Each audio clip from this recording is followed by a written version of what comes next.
Hello my dear students, welcome back to our application. तो चलिए देखो स्टूडेंट्स, स्टार्ट करते हैं। जो आपका कैश फ्लो स्टेटमेंट का जो टॉपिक है, ठीक है, जो 14 मार्क का क्वेश्चन आ सकता है एग्जाम के अंदर, और वो है क्वेश्चन नवंबर 2024 के पेपर में पूछा गया क्वेश्चन है। तो ये जो हमारा रिवीजन लेक्चर है उसमें हम लोग एक कैश फ्लो स्टेटमेंट भी कवर कर लेते हैं। तो देखो कैश फ्लो स्टेटमेंट कैसे बनाना है। तो पहले तो देखो आपको 2 साल की यहाँ पर बैलेंस शीट दे रखी है जिसमें 2023 2024, और ये सारी बैलेंस शीट में एक बार आप नजर डाल दो। ठीक है, बस और कुछ नहीं करना। मेन फोकस करना होता है एडजस्टमेंट पे। एडिशनल इंफॉर्मेशन में आपको डेप्रिसिएशन बोला है कि आपके पास लैंड, बिल्डिंग, मशीन, पैटेंट और फर्नीचर पे डेप्रिसिएशन।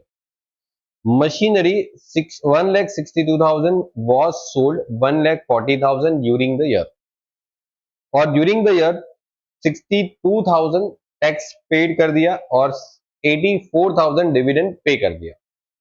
ठीक है, क्लियर। और फिर बोला गया कि during the year company has given the bonus share in ratio of 1 bonus share, okay, for 4 share. 4 share पे 1 शेयर बोनस में देना है। किस में से देना है? तो बोला है जनरल रिजर्व में। सिंपल सी बात। और नया इक्विटी शेयर भी इश्यू करना है 11% प्रीमियम पे। मतलब देखो सब कुछ बोला ही होता है, बस उसके हिसाब से आपको अकाउंटिंग एंट्री पास आउट करनी है। और डिबेंचर 5% डिस्काउंट पे ये लोग क्या कर रहे हैं? इश्यू कर रहे हैं। ठीक है। और बोला prepaid the cash flow statement, okay. और कैश फ्लो स्टेटमेंट बनाते कौन से स्टैंडर्ड के हिसाब से? अकाउंटिंग स्टैंडर्ड 3 के हिसाब से बनाते हैं। चलिए, तो देखो सबसे पहले मैंने यहाँ पर एक कैश फ्लो स्टेटमेंट बना लिया है, ठीक है, जिसमें आपके पास ऑपरेटिंग एक्टिविटी आती है, फिर आपके पास इन्वेस्टमेंट एक्टिविटीज आती है, और फिर आपके पास फाइनेंशियल एक्टिविटी आती है। और इसके बाद आपको नॉर्मली करना होता है यहाँ पर लेजर अकाउंट बनाने होते हैं। अब कैसे लेजर अकाउंट बनाने हैं? तो जैसे जैसे तुम्हारे एडजस्टमेंट होते हैं उस हिसाब से तुम्हें लेजर अकाउंट बनाना है। ठीक है, तो मैं एक काम करता हूं, यहाँ पर 2 पार्ट में डिवाइड कर लेता हूं। और सबसे पहले हमारा अकाउंट कौन सा बनेगा? तो ये देखो कि आपके पास सबसे पहले डेप्रिसिएशन का एडजस्टमेंट है, लैंड, बिल्डिंग, मशीन, पैटेंट और फर्नीचर पे। तो इसका अकाउंट बना दो। ठीक है, चलिए बना देते हैं। क्या करेंगे? सबसे पहले लैंड, बिल्डिंग का अकाउंट बना देंगे। अब देखो मैं यहाँ पर अभी आपको जस्ट रिवीजन करवा रहा हूँ, ठीक है, तो बहुत सिस्टमेटिकली फॉलो नहीं कर रहा हूँ। बाकी आप अच्छे से अकाउंट्स बनाओ, डेबिट क्रेडिट ये सब आप करो। ठीक है, मेरा यहाँ पर पर्पज है आपको सिखाना, तो बस उतना मैं एंट्री सिखा लेता हूँ। सबसे पहले आपको यहाँ पर लैंड बिल्डिंग में जाना है, और उसका ओपनिंग बैलेंस ये है और ये उसका क्लोजिंग बैलेंस है, मतलब 350 और 8 लाख। तो आपको करना है यहाँ पर टू बैलेंस ब्रॉड डाउन 3,50,000 और by balance carried down 8 lakh. हो गया खत्म। पहले ये काम कर लो। अब तुमको बोला ये गया कि सर हम लोग लैंड बिल्डिंग पे 35,000 डेप्रिसिएशन लेस करते हैं, तो ठीक है, हम लोग यहाँ पर 35,000 लिखेंगे और लिख देंगे बाई डेप्रिसिएशन। और ये डेप्रिसिएशन ज्यादा कहां पर है? पीएनएल अकाउंट में, डेबिट साइड। लेकिन सर हम लोग कैश फ्लो में पीएनएल अकाउंट नहीं बनाते, ठीक है, वो हम लोग फंड फ्लो में बनाते हैं, एडजस्टेड पीएनएल अकाउंट। तो यहां पर हमारे पास देखो प्रॉफिट होगा। सबसे पहले तो तुम्हें ये देखना है कि तुम्हारा यहाँ पर प्रॉफिट जो है वो कितना होगा। तो आपके पास 1,05,000 का प्रॉफिट था पहले, और अभी हो गया 2,01,000 का। ठीक है, मतलब पहले प्रॉफिट इतना था, अभी इतना हो गया। तो ये जो साल है आपका, एक साल यहां से लेके यहां तक तुम लोग ने जो एक साल बिजनेस किया, उस बिजनेस से तुमने कितना प्रॉफिट कमाया, तो इन दोनों के बीच में जो डिफरेंस दिख रहा है, जो इंक्रीज हो रहा है, वो तुम्हारा नेट प्रॉफिट है 96,000। ठीक है, तो ये नेट प्रॉफिट कहां पर लिखना होता है? नेट प्रॉफिट है 96,000। और इस नेट प्रॉफिट में तुम्हें यहां पर ऐड करना है वो डेप्रिसिएशन लैंड एंड बिल्डिंग का। कितना है? 35,000 था वो यहाँ पर। अब ये ऐड क्यों करते हैं? तो आप अभी क्या कर रहे हो, कैश फ्लो स्टेटमेंट बना रहे हो। तो कैश फ्लो स्टेटमेंट में ऐसी जो एक्सपेंसेस की आइटम्स थी जिसमें आपका कैश आपने पे नहीं किया। डेप्रिसिएशन क्या है कि आपका खर्चा है लेकिन वो आप पे थोड़ी करते हो। तो डेप्रिसिएशन जो है वो आपके नेट प्रॉफिट में तुम लोग ऐड कर देते हो, बिकॉज वो खर्चा हमने किसी को पेमेंट नहीं किया। मतलब वो खर्चा आपने रिकॉर्ड जरूर किया पीएनएल में, लेकिन वो पेमेंट नहीं किया। मतलब वो 35,000 तुम्हारा खर्चा है लेकिन हमने उसको पे नहीं किया, उतना पैसा तुम्हारा बचा है। ठीक है, तो वो ऐड करते जाएंगे हम लोग। चलिए, उसके बाद तुम्हारे पास एक और मशीन है 562 और 7,10,000, इसका भी लेजर अकाउंट बना देते हैं, यहां पर बना देते हैं।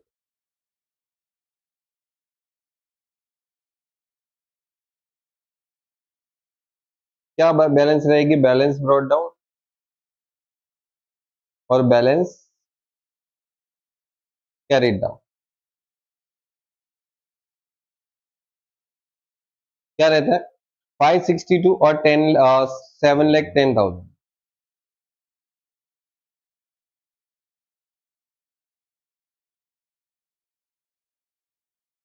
हो गया।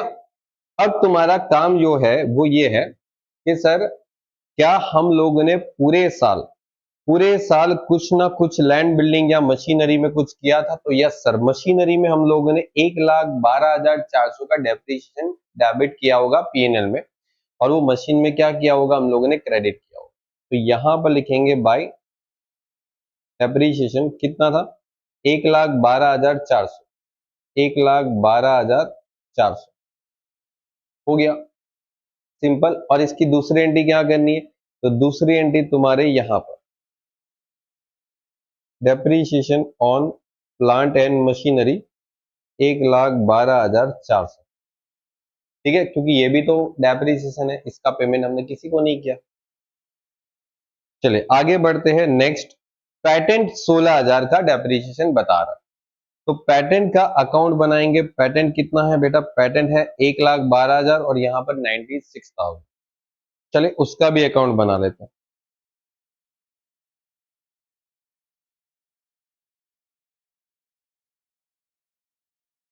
टू बैलेंस ब्रॉट डाउन 1,16,000, वही ना, सॉरी 12,000,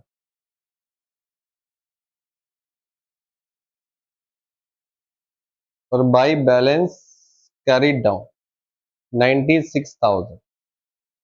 ठीक है, तुम्हारा डेप्रीशिएशन का जो अमाउंट था वो तुम्हारे पास यहां पर है 16,000, और वो यहां पर लिखेंगे बाई डेप्रीशिएशन 16,000, और इसका दूसरा एंट्री वहां पर 16,000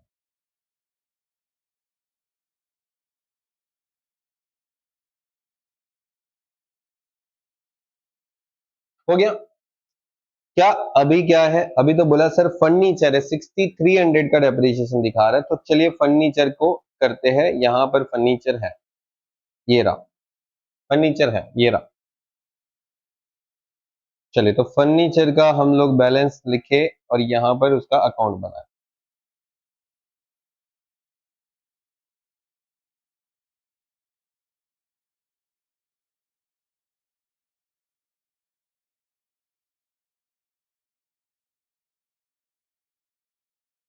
चलिए बताइए कितना आने वाला है? 1,12,000, सॉरी 63,000 और 56,700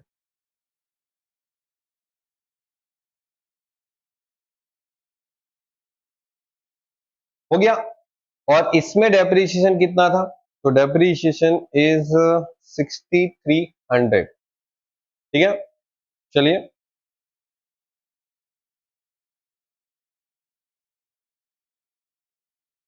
और ये पीएनएल में जाता है, तो पीएनएल में मतलब कि हमारा डेप्रीशिएशन एक ऐसी आइटम है जिससे कारण हम पेमेंट नहीं करते किसी को। डेप्रीशिएशन ऑन फर्नीचर हो गया। अब तुम्हें ये देखना है कि क्या तुम्हारे पास कोई और एडजस्टमेंट है इन सभी असेट्स के ऊपर। तो यस सर, मशीनरी जो है वो 162 थी, वो हम लोगों ने 1,40,000 में बेच दी। मतलब समझो 1,62,000 की 62,000 का कॉस्ट था मशीनरी का, प्लांट मशीनरी वही हो गया, प्लांट या तो मशीन, और उसको हमने 1,40,000 में क्या कर दिया, बेच दिया। आपको क्या लगता है प्रॉफिट हुआ या लॉस? सर सिंपल है, 22,000 का क्या हो रहा है, लॉस हो रहा है। अब क्या ये एंट्री कहां जाना चाहिए? तो सर हम लोग जब मशीन बेचेंगे, तो मशीन बेचेंगे तो मशीन अकाउंट में ही जाएगा। कितने में मशीन बेचा मुझे बता सकते हो? मशीन बेचा तो यहां पर क्रेडिट साइड जाएगा बाय बैंक। कितने में बेचा, 140।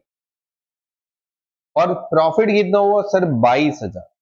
नहीं सर लॉस हुआ, लॉस यहां पर आएगा। प्रॉफिट जो होता है ना, प्रॉफिट होता है ना, तो यहां पर लिख, लॉस है। और लॉस जो है उस वजह से मैं यहां पर लिख रहा हूं बाय पीएनएल। क्या ये लॉस मेरे को कैश में हुआ? नहीं, कैश लॉस नहीं हुआ। तो ये जो लॉस होता है वो पीएनएल में कहा जाता है, डेबिट साइड। और ये जो डेबिट साइड जाता है पीएनएल में, लेकिन इसके कारण कहीं पर भी कैश जो है वो आउटफ्लो नहीं होता। तो ये जो 22,000 है वो फिर से हम लोग यहां पर ऐड कर देंगे। क्या लिखेंगे, loss on plant and machinery 22,000। देखो नॉर्मली यहां पर वो चीज ऐड की जाती है जो आपका एक्सपेंस के तौर पे तुमने रिकॉर्ड किया, लेकिन उस एक्सपेंस के तौर पे तुमने कभी उसका पेमेंट नहीं किया। ठीक है, और नहीं समझ में आए ना, तो एटलीस्ट बता देता हूं, अभी तुम्हारे क्वेश्चन के हिसाब से जो चीज तुम पीएनएल में डेबिट करते हो ना, वो यहां पर ऐड होती जाए। ठीक है, अब ऐसे ही सिखा सकते हैं, फिर तो क्या कर सकते हैं। अगर नहीं, अगर देखो कैश फ्लो ऐसे एकदम से नहीं आ जाएगा। मैंने आपको बोला ना कि इसका बेसिक से मतलब काम करना पड़ेगा। ठीक है, कि क्यों इसको बनाते हैं, इसका पर्पस क्या है, सब हम लोगों ने समझा हुआ। अभी हमारे पास जो भी असेट्स है उसके ऊपर कोई भी ऐसा एडजस्टमेंट नहीं है, देखो। ठीक है, तो एक काम करेंगे, जो भी अपने लोगों ने अभी लेजर अकाउंट बनाया उसको क्लोज कर देंगे, और क्लोज करना स्टार्ट करते हैं यहां से। बताओ क्या है, 8,35,000, और यहां से 8,35,000, 8,35,000 में से 3,50,000 माइनस करो तो 4,85,000। ये तुम लोगों ने क्या किया होगा, टू बैंक अकाउंट। और ये क्या किया होगा पता है, परचेस किया होगा, मतलब नया लैंड बिल्डिंग परचेस किया होगा।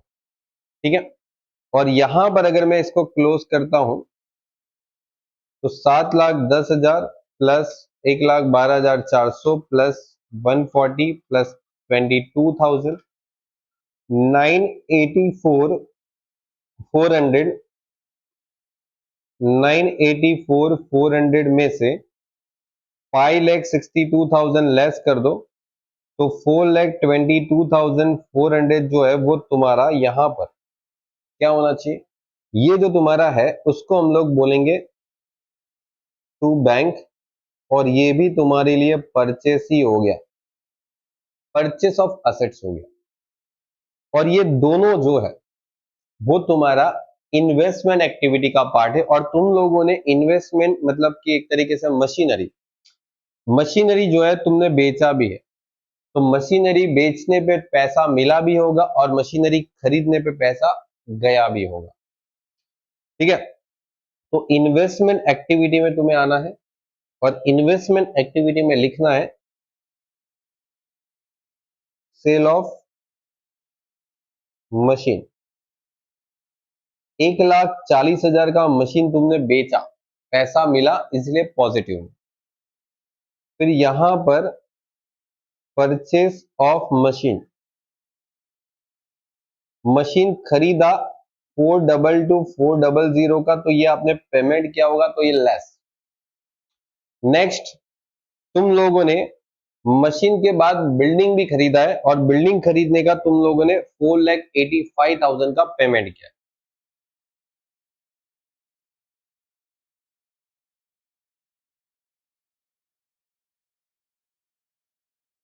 Purchase of land and building, खत्म कहानी।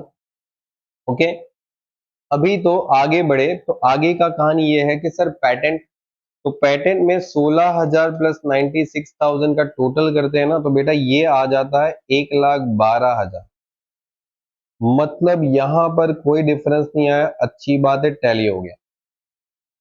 ठीक है, इधर एक बार चेक करते हैं, टैली हो गया तो अपनी बात खत्म हो जाएगी इधर से। यस सर, टैली हो गया। अगर टैली नहीं होता तो यहां पर जो भी डिफरेंस आता, ठीक है, डेबिट साइड जो भी डिफरेंस आता वो परचेस समझ के जाने देते। चलिए, तो ये हो गया 4 अकाउंट अपने कंप्लीट। अब तुम्हें काम करना है आगे का कि सर ड्यूरिंग द ईयर उन्होंने टैक्स पे किया है 62,000 का और डिविडेंड पे किया है 84,000 का। चलिए चेक कर लेते हैं कि क्या ये टैक्स जो पे किया है, क्या उसका कोई अकाउंट वगैरह उन्होंने बनाया था। यस, देखो प्रोविजन फॉर टैक्स अकाउंट यहां पर उन्होंने बनाया हुआ है। ये लायबिलिटी में मिलेगा बेटा, ये कहां मिलेगा, लायबिलिटी में। और लायबिलिटी में तुम्हारे पास यहां पर उसका बैलेंस मिलेगा, तो उसके ऊपर से तुमको अकाउंट बनाना पड़ेगा। तो यहां पर बना लेता हूं प्रोविजन फॉर टैक्स। ओके, और मुझे ये बताओ कि इसमें तुम्हारे पास क्या बैलेंस था, और इसका बैलेंस जो है ना वो कौन सी साइड आएगा, यहां पर balance brought down credit side आएगा, because it is a credit balance liability है। और कितना बैलेंस है, 1,10,000 और 70,000 का क्लोजिंग।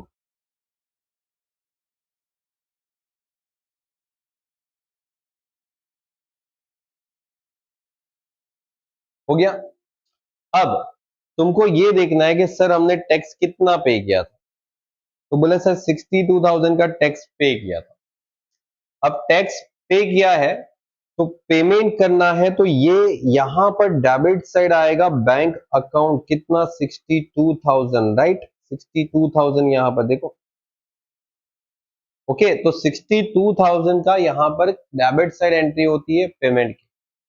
ठीक है, यहां पर लिख देता हूं पेड। अब बताओ 62,000 प्लस 70,000 कितना आ रहा है, 1,32,000।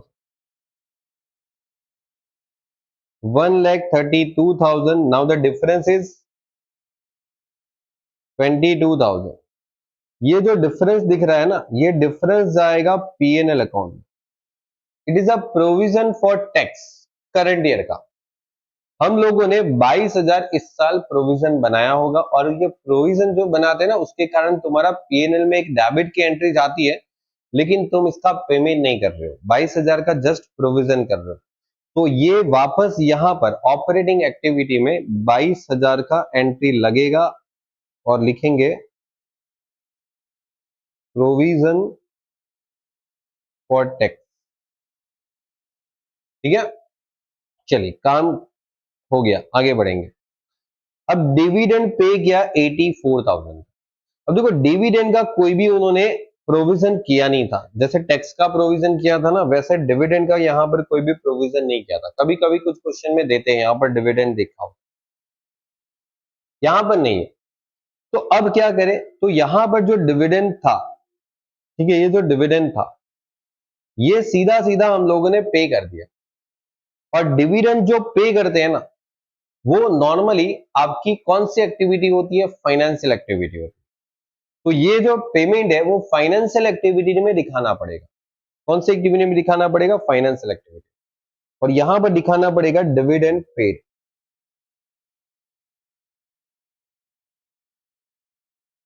कितना डिविडेंड पे किया था, 84,000 का डिविडेंड पे किया था। और ये डिविडेंड की एक एंट्री पीएनएल में जाएगी डेबिट साइड।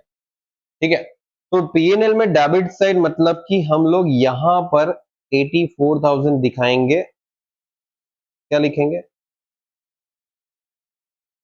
डिविडेंड। अच्छा, ये डिविडेंड हम लोगों ने पे कर दिया है ना, तो इसका तो पैसा गया, फिर भी हम लोग यहां पर इसलिए दिखा रहे हैं क्योंकि यहां पर अगर ऐड करेंगे ना, यहां पर ऐड करेंगे तो जाके हम इसको फाइनेंशियल एक्टिविटी में लेस करके दिखा सकते हैं, समझे? वहां पर ऐड किया ना तो यहां पर लेस कर देंगे, ठीक है? क्यों? बिकॉज डिविडेंड फाइनेंशियल एक्टिविटी में दिखाना था, इसलिए हम लोगों ने उधर ऐड करके यहां पर लेस कर देते हैं, ठीक है? चल, ये हो गया। उसके बाद चौथा point, during the year company has given the bonus share in ratio of 1 share for 4 equity share from the general reserve. तो एक काम करेंगे, जनरल रिजर्व का आप अकाउंट बना लो ना, क्या फर्क पड़ता है? जनरल रिजर्व का अकाउंट बना लो, लेजर बना लो, जनरल रिजर्व, ओके? बताइए, जनरल रिजर्व का बैलेंस जो है वो क्रेडिट साइड होगा, इसलिए बैलेंस ब्रॉट डाउन इधर आएगा और बैलेंस कैरी डाउन इधर हो गया। अब मुझे बताइए जनरल रिजर्व कितना था अपने पास क्वेश्चन में? ये रहा, देखो, 1,50,000 और 70,000, 1,50,000 और 70,000। अब तुम लोग जनरल रिजर्व में से इक्विटी शेयर को क्या दे रहे हो? बोनस दे रहे हो। कितना शेयर पे बोनस दे रहे हो? तो बोनस कितना दे रहे हो? 4 शेयर पे 1 शेयर फ्री में देख रहे हो, 4 शेयर पे 1 शेयर फ्री में दे रहे हो। अब 4 शेयर पे 1 शेयर जब फ्री में दे रहे हो तो पहले चेक करो कि सर हमारे पास शेयर कितने हैं। तो हमारे पास 8 लाख शेयर है जो कि 100 रुपए का है, मतलब नंबर ऑफ शेयर की बात करें ना तो 8,000 हो जाएगा, divide by 100, 8 lakh divide by 100, तो 8,000 शेयर है। तो 8,000 शेयर पे हमें बोनस कितना देना चाहिए था? तो 4 पे 1 तो 8,000 पे कितना, ये तो सबको करना आता है, ठीक है? वरना टीवाई में आए ही नहीं होते तुम लोग, है ना? तो क्या हो जाएगा? 2,000 शेयर आएंगे ना, ठीक है ना? 8,000 डिवाइड बाई 4 भाई 2,000 आ जाएंगे। और एक शेयर जो है ना वो 100 रुपए का है, मतलब तुम्हारा 2 लाख रुपए का बोनस आएगा, रुपए में 2 लाख आएगा बोनस। और ये 2 लाख जो है वो हम यहां पर लिखेंगे और लिखना है बोनस टू इक्विटी शेयर, ठीक है? आप पूरा लिख देना, bonus to equity share account, ठीक है? मैं अभी यहां पर सिंपल सा बोनस लिख के छोड़ रहा हूं। यह आ जाएगा 2,70,000 और यहां पर 2,70,000 आना चाहिए था, नहीं आ रहा है। तो क्या हो रहा है? 1,50,000 और 270, मतलब 1,20 का डिफरेंस आ रहा है। और ये जो एंट्री है ना वो हम लोगों ने पीएनएल अकाउंट में डेबिट किया, और ये एंट्री के कारण कहीं पर भी तुम्हारा पैसा गया नहीं है, फिर भी पीएनएल में डेबिट है। तो हम लोग इसको चुपचाप से यहां पर ऐड कर देंगे कि सर 1,20,000 हम लोग जनरल रिजर्व में लेके गए थे, बस ये कोई खर्चा नहीं था, ये जनरल रिजर्व में लेके गए थे, तो ऐड कर देंगे प्रॉफिट, ठीक है? बोलो, बात क्लियर? ऑपरेटिंग एक्टिविटी में ऐड कर देना।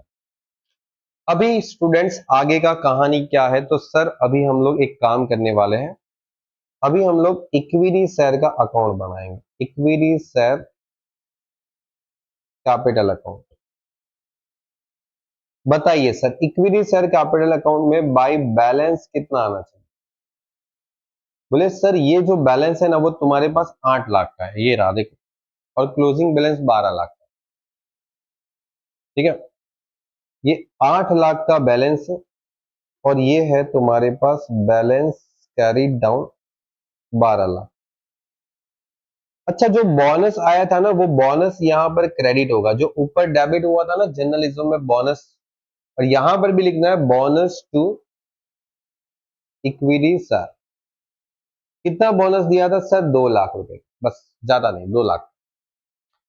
और यहां पर तुमको टोटल करने से मालूम पड़ता है सर ये तो 12 लाख रुपए था और ये अभी 12 लाख हुआ ही नहीं है, ये तो अभी तक 10 लाख ही हुआ।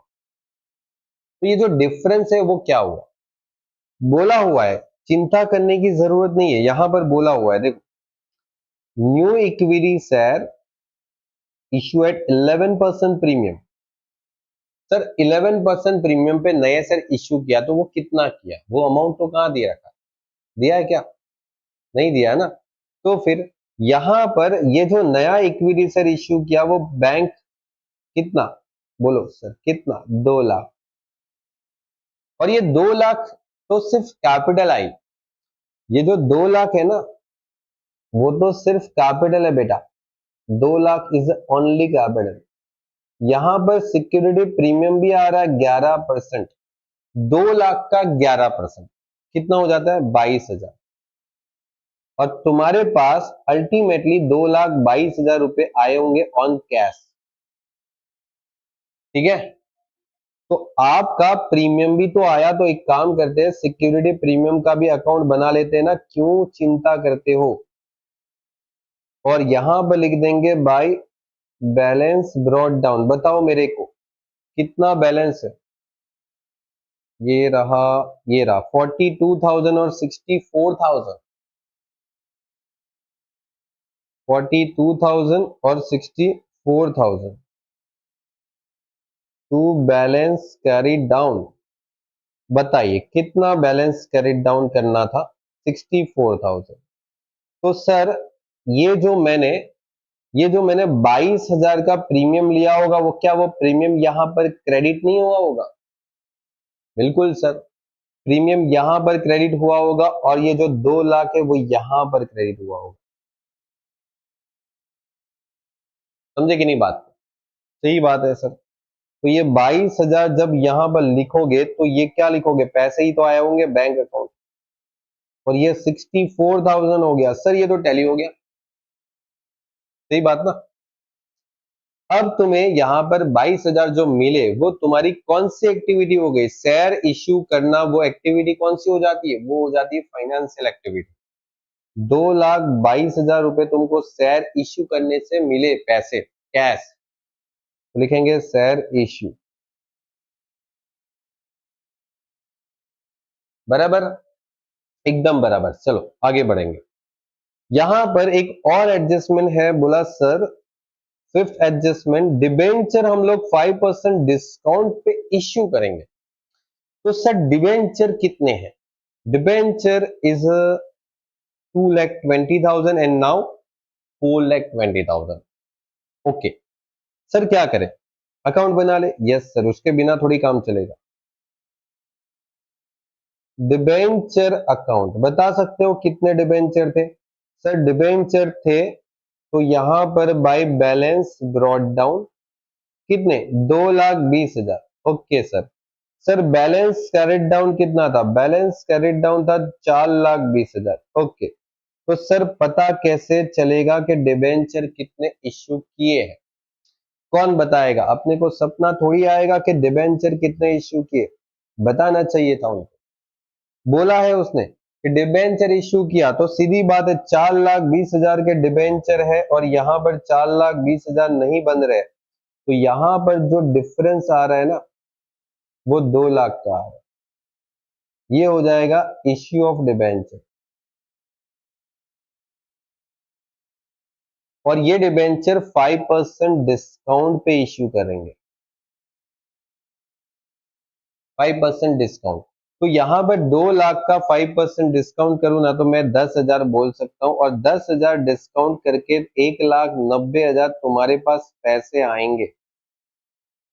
तो पैसे 1,90,000 आएंगे यहां पर, तो लिखना क्या है, बाय बैंक 190 और बाय डिबेंचर डिस्काउंट वो लिखना है 10,000, हो गया 2 लाख। और ये 90,000, 1,90,000 जो तुमको मिले ना वो डिबेंचर डिस्काउंट पे तुमने इश्यू किया, और इसका फाइनेंशियल एक्टिविटी में एक इम्पैक्ट जाएगा, 1,90,000 पैसे मिले, रिसीव किए।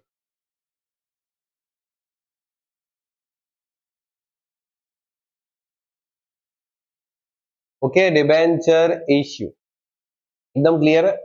ओके, अभी तुम्हारे पास डिबेंचर डिस्काउंट भी है, तो क्या डिबेंचर डिस्काउंट का इन्होंने कहीं पे अकाउंट बनाया, यस सर, देखो यहाँ पर 5,000 का अकाउंट दिख रहा है, मतलब डिबेंचर डिस्काउंट का भी अकाउंट 5,000 दिख रहा है, दोनों में ओपनिंग क्लोजिंग दोनों 5,000। तो अब क्या करे, सर डिबेंचर डिस्काउंट का भी एक बार अकाउंट बना के समझा दो।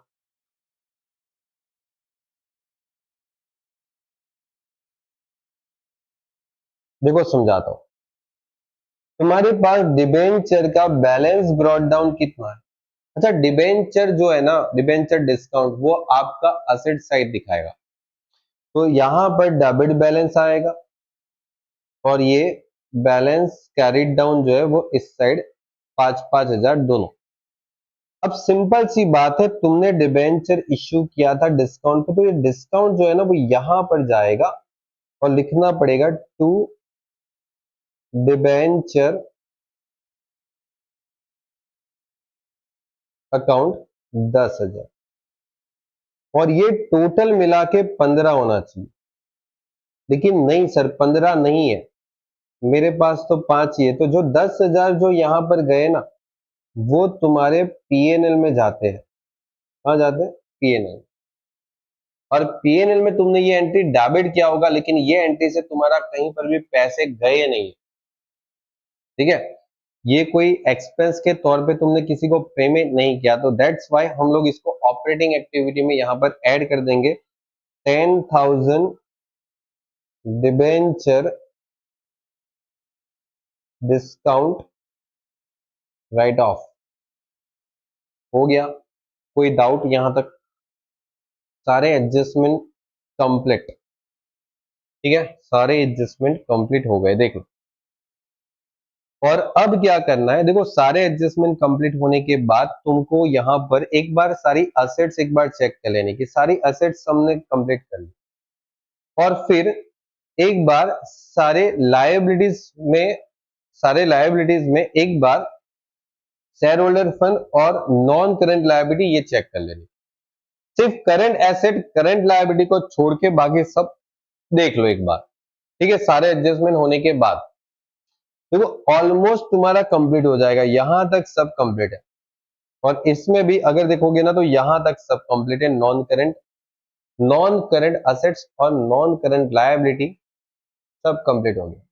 एडजस्टमेंट से वहां तक हो जाए, और अगर कुछ बाकी रहता भी है तो उसकी ट्रीटमेंट हम लोग ने सीख लिया है। ठीक है, रेगुलर लेक्चर में। अब अब तुम्हारा काम है करंट असेट्स में। और करंट एसेट्स में जब तुम करते हो उसके पहले तुम्हें यहाँ पर एक चीज देख लेनी है कि सारे जो लेजर अकाउंट है ना वो तुम्हारे क्लोज हो गए, एक बार चेक कर ले। सारे लेजर अकाउंट तुम्हारे क्लोज हो गए? यस सर, सारे लेजर अकाउंट क्लोज है। ठीक है, ओके।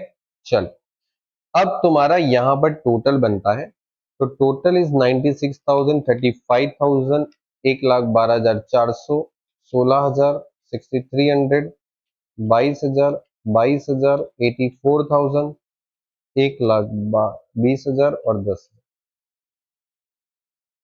Total is 523,700। और उसके बाद तुम्हें यहां पर लिखना है चेंज इन वर्किंग कैपिटल। अब वर्किंग कैपिटल की बात आ जाती है, मतलब करंट एसेट्स करंट लायबिलिटी। अब देखो ये तुम्हारा कितना इंक्रीज हो रहा है या कितना डिक्रीज हो रहा है। तो यहां पर 40,000 तुम्हारा डिक्रीज हो रहा है, कम हो रहा है। ओके, 2 लाख से 1,60। तो यहां पर डिक्रीज इन स्टॉक कितना है? 40,000। तो ये प्लस होगा, अगर स्टॉक में डिक्रीज होता है तो प्लस, मतलब करंट असेट्स में डिक्रीज होता है तो प्लस में दिखाते हैं अमाउंट, और इंक्रीज होता है तो माइनस में दिखाते हैं। अब जैसे यहां पर ये बढ़ के कितना हो रहा है? 1,00,000 रुपए बढ़ गया, तो ये इंक्रीज हुआ, तो ये क्या हो जाएगा? माइनस।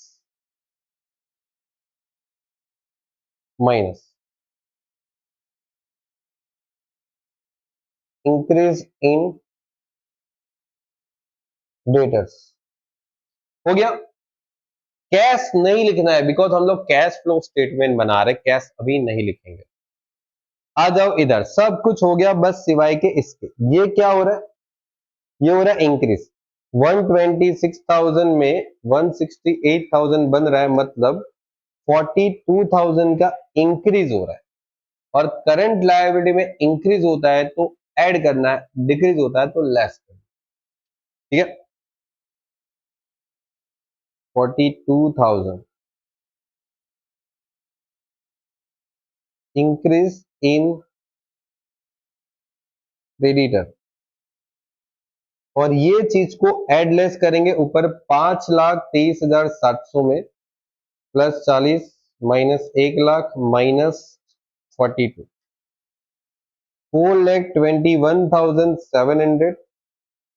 और यहां से एक बहुत इंपॉर्टेंट एंट्री, टैक्स पेड। तुम लोगों ने जो टैक्स पे किया है ना, वो यहां पर आएगा कि ये रहा टैक्स पेड। ये जो एंट्री है वो भूलना मत। 62,000 टैक्स पेड यहां पर से लेस करेंगे।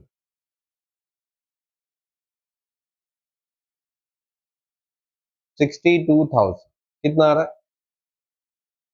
359,700 और 359,700।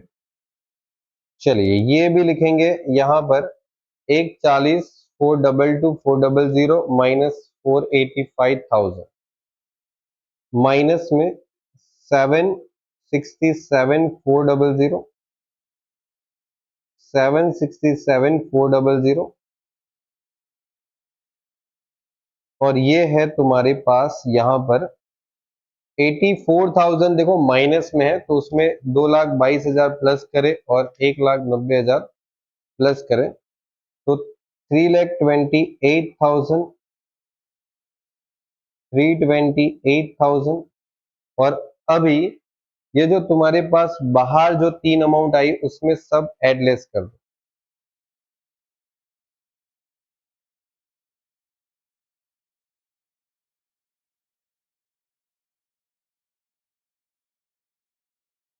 और डिफरेंस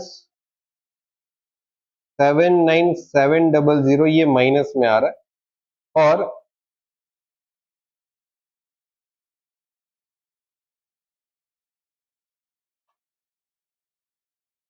एक सेकेंड स्टूडेंट्स, हम लोगों ने कहीं पे टोटल में मिस्टेक किया है। एक सेकेंड, यहां पर कुछ मिस्टेक है, टोटल करते हैं फिर से। ठीक है, ये टोटल में मिस्टेक है शायद। चलिए देखते हैं, टोटल में कुछ मिस्टेक है। तो 523,700 में 40,000 प्लस करना है और 1,00,000 माइनस करना है, और 42,000 प्लस करना था, मैंने शायद लेस कर दिया, okay by mistake. 5,5700, okay. Now 62,000 less, okay, तो ये आ गया 443700, ओके। तो फाइन, इसको चेंज कर देते हैं, 443700, ओके। अभी यहां पर माइनस करेंगे 767,400 और प्लस करेंगे 328,000। यस, अपने पास फाइनल आंसर जो है वो कितना आ गया? अपने पास फाइनल आंसर है 4300 आ गया। अब देखो ये पता कैसे चलता है कि तुम्हारा कैश फ्लो में क्या आंसर यहां पर आना चाहिए, तो वो मैं आपको बताता हूं। यहां से तुमको पता चल जाता है कि तुम्हारा कैश कितना बढ़ता है। देखो ये कितना बढ़ गया, ये 6100 से, सॉरी 61,000 से 65,300 बढ़ा, मतलब यहां पर ऐड हुआ 4300। ये चेक करो, तुम्हारे पास ओपनिंग कैश और क्लोजिंग कैश के बीच में जो इंक्रीज हो रहा है या डिक्रीज हो रहा है, वही तुम्हारा आंसर आएगा कैश फ्लो में। ठीक है, तो ये जो आया उसको हम लोग बोलेंगे increase in cash and cash equivalent, okay. और यहां पर तुम्हें ओपनिंग कैश बैलेंस ऐड करना है जो कि 61,000 था हमारे पास, और जैसे ये ऐड करोगे 4300 के अंदर, वैसे 65,300 तुम्हारा जो आंसर आएगा वो तुम्हारा क्लोजिंग वाला आंसर आ जाएगा, क्लोजिंग कैश बैलेंस। ओके, तो ये आ जाएगा तुम्हारा क्लोजिंग कैश बैलेंस। हो गया, तो ये मेरा पूरा क्वेश्चन जो था, जो आपको करवाना था, वो मैंने करवा दिया। ओके, कैश फ्लो का देखो सिंपल सा है, कैश फ्लो और फंड फ्लो लगभग एक जैसा है। लेजर अकाउंट तो आप जैसे 11th में बनाते थे वैसे ही बनाना, इसमें कुछ ज्यादा नया नहीं करना, ठीक है। डेबिट क्रेडिट के रूल्स तो 11th से सीखते आ रहे वैसे ही करना है, ठीक है। और बस आपको यहाँ पर कुछ कैश फ्लो स्टेटमेंट की जगह fund flow statement, fund flow की जगह पर कैश फ्लो स्टेटमेंट ऐसे चेंज करते रहेंगे। ओके, तो ये आ गया आपका क्वेश्चन यहाँ पर फिनिश। आई होप ये पूरा कवर हो गया होगा आपका। ओके, ये तुम्हारा कैश फ्लो। ओके, चलिए, तो ये था आपका जो लास्ट ईयर के पेपर का क्वेश्चन। तो स्टूडेंट्स मिलते हैं नेक्स्ट लेक्चर में, तब तक के लिए गुड बाय और टेक केयर और wish you all the very best for your exam.